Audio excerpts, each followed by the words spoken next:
கற்றது உலகளவாகவும் கல்லாதது கைமண்ணளவாகவும் இருக்கட்டும். Hello everyone, எல்லாரும் எப்படி இருக்கீங்க? நல்லா இருக்கீங்களா? இன்னைக்கு நான் பேசுகிற டாபிக் என்ன அப்படின்னு பார்த்தீங்கன்னா, கிருஷ்ணகிரியில் 8th ஸ்டாண்டர்ட் படிக்கிற ஒரு சிறுமிக்கு நடந்த ஒரு அநீதி பற்றி தான் இந்த வீடியோவில் உங்ககிட்ட வந்து பேச போகிறேன். கிருஷ்ணகிரியில் ஒரு கவர்மெண்ட் ஸ்கூலில் 8th ஸ்டாண்டர்ட் படிக்கிற ஒரு பொண்ணு, ஓகேங்களா, ஒரு சின்ன பொண்ணு. அந்த பொண்ணு என்ன பண்ணுறாங்க அப்படின்னு பார்த்தீங்கன்னா, லாஸ்ட் சைடு ஸ்கூல் போகல, வயிறு வலி ரொம்ப அதிகமாக இருக்குது அப்படின்னு சொல்லி ஹாஸ்பிட்டல் போகிறாங்க. வீட்டில் இருக்கவங்க என்ன நினைக்கிறாங்க பார்த்தீங்கன்னா, பொண்ணு வந்து பெரிய பொண்ணாயிட்டு இருக்கா போல, பெரியவளாயிட்டு இருக்கா போல அப்படின்னு சொல்லி ஹாஸ்பிட்டல் கூப்பிட்டு போகிறாங்க. சரி என்ன அப்படின்னு பார்க்கலாம் அப்படின்னு சொல்லி கூப்பிட்டு போகும்போது அவங்க என்ன சொல்கிறாங்க, வயிற்றில் ஃபுல்லாக புண்ணு இருக்குது, எப்படி சின்ன வயசில் இவ்வளோ புண்ணு வந்ததுன்னு தெரியலையே அப்படின்னு சொல்லி டாக்டர்ஸே ஒரு பக்கம் வந்து ஷாக் ஆகுறாங்க, கேள்விக்குறியாகுது. ஸோ அதுக்கப்புறம் வந்து அவங்க ஸ்கூலோட பிரின்சிபல் வந்து வீட்டுக்கு போய் கேட்குறாரு, என்னம்மா நீங்கள் ரொம்ப நாள் ஸ்கூலுக்கு வந்து ஏன் வரல அப்படின்னு சொல்லி கேட்கும்போது, வயிறு வலி அதிகமாக இருக்குது அப்படின்னு சொல்லி சொல்கிறாங்க. அதுக்கப்புறம் அந்த பெண் வந்து சில விஷயங்கள் அவங்க கிட்ட சொல்கிறாங்க. பிரின்சிபலுக்கு வந்து ரொம்பவே ஷாக்கிங்காக இருக்குது. என்ன அப்படின்னு பார்த்தா, அவங்களோட ஸ்கூலில் இருக்கிற 3 டீச்சர்ஸ், அவனுங்களெல்லாம் டீச்சர்ஸ்ன்னு சொல்கிறதே கஷ்டமாக இருக்குது. 3 பேர் அந்த பெண்ணோட லைஃப்பில் சின்ன பொண்ணை என்ன பண்ணக்கூடாதோ அதை பண்ணியிருக்கானுங்க. இதை கேட்டதுமே அந்த சார் என்ன பண்ணாருன்னு பார்த்தீங்கன்னா, மற்ற ஸ்கூல்லலாம் வந்து பார்த்தீங்கன்னா இது என்ன மூடி மறைக்கணும், நம்ம கூட இருக்கிறவங்க தானே, சரி எப்படின்னா நார்மலாக செட்டில் பண்ணிடலாம் அப்படின்ட்டு எதுவுமே நினைக்காம டைரெக்டாக ஆக்ஷன் எடுக்கிறாரு.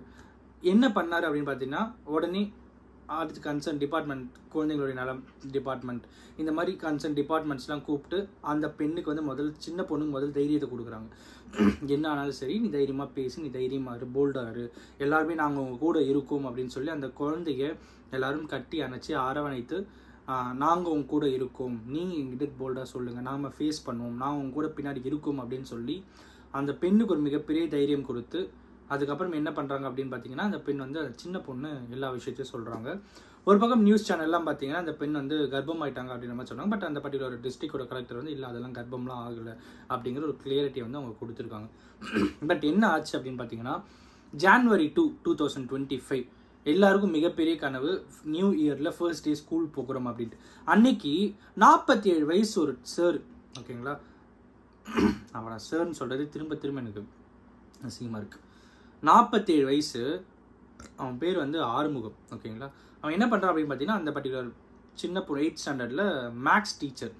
ஸோ அவன் இந்த டாய்லெட் வாஷ்ரூம்ஸ்லாம் இருக்கும், ஜென்ஸுக்கு தனியாக, டீச்சர்ஸுக்கு தனியாக இருக்கும், விமெனுக்கு தனியாக, மென்க்கு தனியாக இருக்கும். மென்க்கு இருக்கிற ஜென்ஸோடைய டாய்லெட் ரூமில் அந்த பெண்ணை கூப்பிட்டு போயிட்டு என்னென்னலாம் பண்ணக்கூடாதோ எல்லாத்தையும் பண்ணியிருக்கான். மறுநாள் January 2 நடக்குது. January 3 சயின்ஸ் டீச்சர் சின்னசாமி அப்படிங்கிற அந்த நாய், அவன் என்ன பண்ணியிருக்கான் பார்த்தீங்கன்னா, இவன் என்ன பண்ணானோ அதே தான் அவனும் பண்ணியிருக்கான். மறுநாள் அதே பொண்ணை கூப்பிட்டு போயிட்டு அந்த பொண்ணுக்கிட்ட தகாத மாதிரி நடந்து, இன்னொருத்தன் அடுத்து யார் அப்படின்னு பார்த்தீங்கன்னா, இவங்க 2 பேருக்குமே சம்மந்தமே இல்லாத 4th ஸ்டாண்டர்ட் கிளாஸ் எடுக்கிற ஒருத்தன், அவன் என்ன பண்ணியிருக்கான்னா அதே மாதிரி அந்த பெண்கிட்ட தகாத முறையில் நடந்து வீடியோஸ்லாம் எடுத்து வச்சு மிரட்டி இவ்வளோ பெரிய விஷயத்த பண்ணி வச்சுருக்கானுங்க. ஸோ டீச்சர்ஸ் அப்படின்ட்டு வரும்போது ஒரு மிகப்பெரிய மரியாதை எனக்கு எப்பயுமே இருக்கும். ஏன் அப்படின்னா, நான் இன்னைக்கு உங்களுக்கு முன்னாடி வந்து பேசிகிட்டு இருக்கேன் அப்படின்னா அது காரணம் வந்து எனக்கு டீச் பண்ண என்னோடய டீச்சர்ஸ்.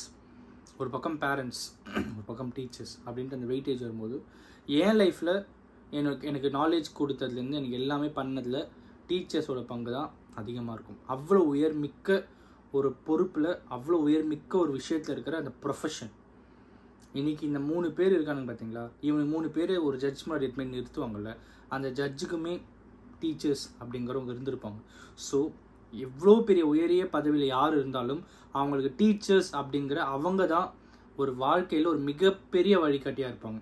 அப்படியேப்பட்ட ப்ரொஃபஷனை இந்த மாதிரி ஆளுங்க, இவனுங்களால் இந்த ப்ரொஃபஷனோட பேர் கெட்டு போக போகிறதில் இருந்தாலும் இவனுங்களாம் எப்பயுமே ஒரு கருப்பு புள்ளியாக இருந்துகிட்டே இருப்பானுங்க.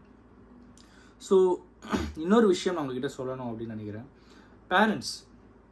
பேரண்ட்ஸாக ஒரு ஸ்கூலில் நம்ம வெளியே எங்கெங்கேயோ பார்க்குறோம், பரவாயில்ல, நம்ம லைஃப்பில் இதெல்லாம் நடக்காது அப்படின்னு சொல்லி நம்மளாம் தைரியமாக இருக்கும். தைரியம் அப்படிங்கிறது ஓகே ஃபைன், நான் இல்லை வேணான்னு சொல்லலை. பட் எதுவாக இருந்தாலும் நம்ம பசங்களுக்கு நாம் எல்லா தைரியத்தையுமே சொல்லி கொடுக்கணும். எந்த ஒரு விஷயமா இருந்தாலும் என்கிட்ட இருந்து சொல்லு, நான் பார்த்துக்கிறேன், நான் உங்க கூட இருக்கேன், நான் உங்ககிட்ட ஒரு பேரண்ட்டாக மட்டும் இல்லாமல், நான் உங்ககிட்ட ஒரு அப்பாவாக மட்டும் இல்லாமல், நான் உங்ககிட்ட ஒரு அம்மாவாக மட்டும் இல்லாமல், உனக்கு நான் ஒரு ஃப்ரெண்டாகவும் இருப்பேன், உனக்கு நான் ஒரு பெஸ்டியாகவும் இருப்பேன். உன் லைஃப்பில் நீ ஷேப்பப் ஆகிறதுக்கு, உன்னோட லைஃப்பை நீ தைரியமாக ஃபேஸ் பண்ணுறதுக்கு உனக்கு உறுதுணையாக எப்போவுமே நான் இருப்பேன், உனக்கான 100% சப்போர்ட்டை நான் கொடுப்பேன்.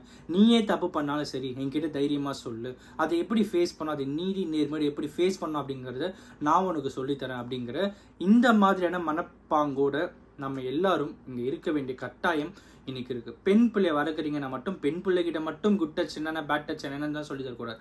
ஆண் பிள்ளையாக இருந்தாலும் சரி பெண் பிள்ளையாக இருந்தாலும் சரி குட் டச்னா என்ன, பேட் டச்னா என்ன, உங்கள் கிளாஸில் ஏதாவது ஒரு பொண்ணுக்கு தப்பு நடக்குதா என்கிட்ட வந்து சொல்லுன்னு ஒரு ஆம்பளை பையன்கிட்டையும் சொல்லி வளங்க. அந்த பையனுக்கு தெரிய வருது அப்படின்னா இதை நீ எப்படி எடுத்துகிட்டு போயிட்டு வெளியே எங்கன்னா சொன்னால் பயமாக இருக்குது, வேறு என்ன பண்ணால் இதான் ஆயிடுமோன்னு சொல்லலாம். பயப்படாது. உங்கள் கிளாஸில் யாருக்கு என்ன நடந்தாலும் என்கிட்ட வந்து சொல்லு, அதை எப்படி ஃபேஸ் பண்ண என்னங்கிறத நான் பார்க்குறேன் அப்படின்ற அந்த ஒரு தைரியத்தை நம்ம பசங்களுக்கு நம்ம வளர்க்கணும் அப்படிங்கிறது ரொம்ப ரொம்ப முக்கியமான ஒரு விஷயம். கரெக்டுங்களா? ஸோ அந்த எல்லாத்துக்கும் மேலே உன் லைஃப்பில் என்ன நடந்தாலும் சரி, இன்றைக்கி டே ஃபுல்லாக நீ என்னை விட்டு வெளியே இருக்க, உனக்கு என்ன நடந்தாலும் அதை என்கிட்ட எடுத்துகிட்டு வந்து சொல்லு, அதை நான் பார்த்துக்கிறேன் அப்படின்னு சொல்லுங்கள். நான் உனக்கு தைரியமாக இருக்கேன், நான் உன் கூட இருக்கேன், நீ என்ன ஃபேஸ் பண்ணாலும் உனக்கு பேக் சப்போர்ட்டாக நான் இருப்பேன் அப்படிங்கிற அந்த தைரியத்தை உங்கள் குழந்தைக்கு நீங்கள் கொடுக்க வேண்டிய ஒரு கட்டாயம் இப்போது இந்த சொசைட்டியில் அதிகமாகவே இருக்குது. என்னை வளர்க்கும் போது என்னோடய அப்பா சொன்ன விஷயம் ஒன்று தான், என்ன வேணாலும் பண்ணு, ஆனால் ஒன்றே ஒன்று ஞாபகத்தில் வச்சுக்கோ, நீ வெளியே போகிற 4 பேரை பார்க்குற 4 விஷயம் பண்ணுற 4 விஷயம் பழகிற எல்லாம் பண்ணுற ஓகே, எந்தெந்த விஷயம்லாம் என்கிட்ட இருந்து உன்னால் சொல்ல முடியும்னு நினைக்கிறியோ அதை பண்ணு, எதெல்லாம் உன்னால் சொல்ல முடியாதுன்னு நினைக்கிறியோ அதை பண்ணாத, ஏன்னா அது தப்பான விஷயம் அப்படின்னா எனக்கு ஏன் அம்மா சொல்லி வளர்த்தாங்க. அதே டைலாக் தான் அப்பா அப்படிங்கிற படத்தில் சமுத்திரகனி அவர்களும் வந்து அவங்க பையன்கிட்ட சொல்கிற மாதிரி இருந்திருக்கும். சொன்ன சொற்களும் மொழிகளும் தான் வேறு மாதிரியாக இருக்குமே தவிர ஆனால் அந்த அர்த்தம் ஒன்று தான் அப்படிங்கிறத இந்த வீடியோவில் உங்ககிட்ட சொல்லிக்கணும் அப்படின்னு நினச்சேன். ஒரு ஸ்டூடெண்ட்ஸாக இந்த வீடியோ நீங்கள் பார்த்துட்டு இருக்கீங்கன்னா உங்ககிட்டயும் நான் சொல்ல வர ஒரு விஷயம் அதுதான், எந்தெந்த விஷயம்லாம் உங்கள் பேரண்ட்ஸ் கிட்ட சொல்ல முடியும்னு நினைக்கிறீங்களோ தைரியமாக சொல்லுங்கள். எந்தெந்த விஷயம் உங்கள் பேரண்ட்ஸ் கிட்ட சொல்ல முடியாதுன்னு நினைக்கிறீங்களோ அது தப்பு, அதை பண்ணாதீங்க. அதை பண்ணாமல் இருக்கேன் ஆனால் நான் சொல்லலை அப்படிலாம் இல்லாமல் அதையும் போயிட்டு சொல்லுங்கள். உங்கள் லைஃப்பில் நடக்கிற எல்லா விஷயத்தையுமே பேரண்ட்ஸ் கிட்ட சொல்லுங்கள், அவங்கக்கிட்ட சொல்லுங்கள். அவங்கள விட உங்களுக்கு பேக் சப்போர்ட்டாக யாராலையுமே இருக்க முடியாது அப்படிங்கிற ஒரு பர்டிகுலர் விஷயத்தை தான் இந்த வீடியோவில் உங்கள்கிட்ட ஸ்ட்ராங்காக சொல்லணும் அப்படின்னு சொல்லி. இந்த வீடியோ யாருன்னா ஒருத்தருக்கு நாலேஜ் இருக்குன்னு சொல்லி நான் நம்புகிறேன். Thanks so much.